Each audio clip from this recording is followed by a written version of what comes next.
Sinasabi din sa ating paragraph B ng TSS, kailangan kapag magjo-join ka o magli-leave ka ng TSS, dapat gawin mo ito ng small angle.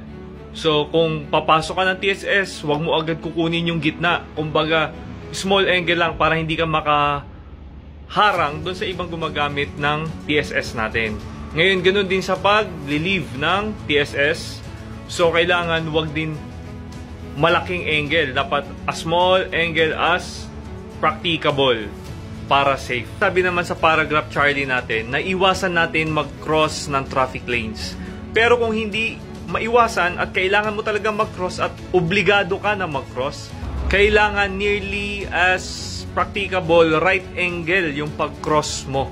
General direction ng traffic. Kung meron mang kuryente sa pagtawid mo, kailangan mo pa rin i-maintain yung iyong right angle na heading para klaro ang aspeto mo sa ibang mga barko na gumagamit ng TSS at makita nila talaga yung totoong aspect ng barko mo sa pag-cross. Graph Delta naman sinasabi na ang mga barko ay dapat iwasan gamitin ng inshore traffic zone kung safe mo naman na magagamit yung designated mo na traffic lane. Barko na 20 meters or less, sailing vessel o vessel engaged in fishing, pwede nilang gamitin ang inshore traffic zone.